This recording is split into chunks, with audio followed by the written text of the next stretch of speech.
大家好啊，歡迎嚟到新手指南系列。我今日想講下加列山道明德醫院嘅一條捷徑嘅。咁開始嘅時候，請大家去 like 啦、subscribe 啦、去訂鐘仔呢條片啦。咁呢，我哋會講下呢條捷徑點樣行嘅。咁首先咧，沿呢個山頂道呢，我哋嘅目的地係山頂明德醫院啦。咁就一直沿山頂道向上山啦。然後咧就行到一個地方咧，大家就要留意啦。我哋好快出現到啦。咁啊好彩咧，就前面有架車咧，我哋街住我哋行啦。咁我哋要過咗咧，前面有一個巴士站嘅讓線位之後咧，我哋就要留意啦。就係呢個讓線位之後就要留意左邊嘅路口啦。就係呢一個。就要收慢咧，然後準備轉入去啦。就係呢個叫歌賦山里嘅兒童遊樂場，即係歌賦山里路啦。咁啊，左轉入去。呢個路口比較窄，所以咧就要慢慢轉入去啦。呢個條路就叫歌賦山里。然後咧直行嘅時候咧，其實我哋要保持慢駛啦。然後另外我哋會經過一個消防局嘅，所以呢度咧就會有啲減速嘅駁啦。所以就要保持慢駛啦，同埋留意會唔會有消防車經過啦。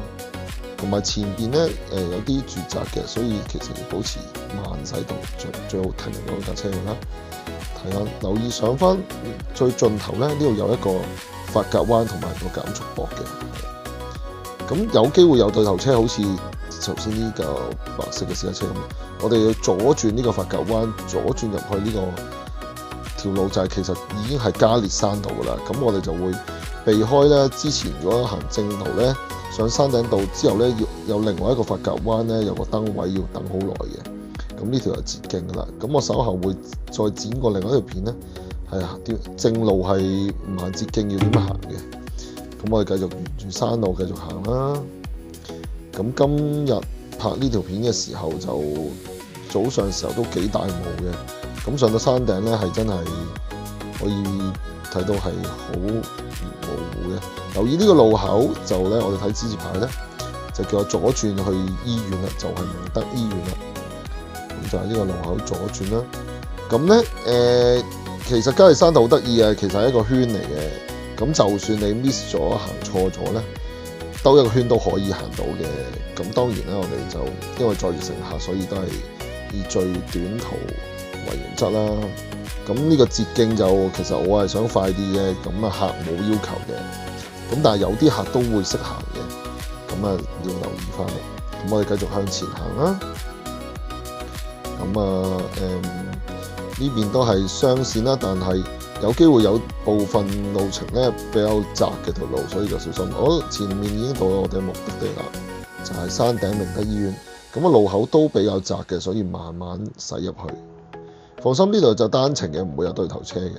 咁我哋就要小心避，等埋嗰個閘口開咗先好入啦，又唔好衝關嘅。咁就經過嚟到前面呢個牌嘅地方，同埋呢個建築物就係我哋嘅終點目的地啦。咁一般乘客都會喺呢度落車嘅。咁我哋咧就完成咗今日嘅示範啦，就我哋就停喺呢度咧，俾乘客落車啦。當然係會收埋錢啦。咁然後離開嘅時候咧，我哋就要先稍為轉右啦，然後直行。前面都有個的士嘅行家啦，已經話咗俾我聽啦，就要轉右去離開。